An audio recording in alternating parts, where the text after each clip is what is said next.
বিজেপির ব্যানার বাঁধার লোক না, অন্ধকারে উঠে বিজেপির ব্যানার লাগিয়ে দিচ্ছে, কারণ ঝান্ডা লাগিয়ে দিচ্ছে এই বাঁকড়ার মুসলমানদেরকে ভয় দেখাতে হবে, এই বিজেপি এসে যাচ্ছে, ভোটটা আমাদের দাও। বুঝতে পেরেছেন? আমি আপনাদের বলছি, এই যে বুথ র্যাগিং ট্র্যাগিং যা হচ্ছে, তৃণমূল বিজেপি সব নাটক করছে। খোঁজ নিয়ে দেখুন, তৃণমূলের ঝান্ডা নিয়ে বুথ র্যাগিং করতে গিয়ে বুথের ছাপ্পাটা বিজেপির হয়ে মারছে। বিজেপি যদি বেশি সিট না পায় তাহলে ভাইপো হয়তো তিহার জেলের ভাত খাবে। তাহলে সে যদি তার ভাইপোদের কথা ভাবতে পারে, বাঁকড়া নামানো মানুষ আমরা আমাদের ভাই ভাইপো। আগে যেটা ভাবছিলাম, একটু ফ্ল্যাশটা অন হবে ভাই, অন্ধকার করে নেবে ভাই, একটু ফ্ল্যাশটা অন হোক দূর থেকে ভাই, যারা আছেন একটু ফ্ল্যাশটা অন হোক,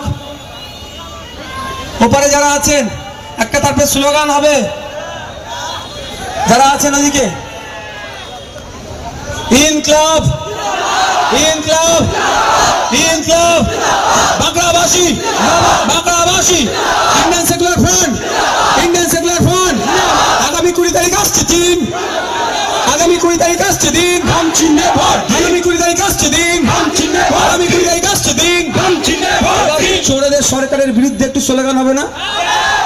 এই চাকরি চোরের সরকার, এই ভ্রষ্টাচার সরকার, এই বাচ্চাদের মিড ডে মিলের চোরের সরকার, এই জলজমি জঙ্গলের অধিকার ধরনের সরকার, এই আদিবাসী কোটা চোরীদের সরকার, এই দরিদ্রের চাকরি চোরের সরকার, এই প্রপার্টি চোরের সরকার, এই যাবতীয় সম্পত্তি চোরের সরকার। এই সরকারকে একটা ভোট নয়, শেষ আপনারা কোনোদিন দেখেছেন মমতা ব্যানার্জি, শুভেন্দু অধিকারী, দিলীপ ঘোষ, কুণাল ঘোষ, সুজন চক্রবর্তী, মোহাম্মদ সেলিম, ফিরহাদ হাকিম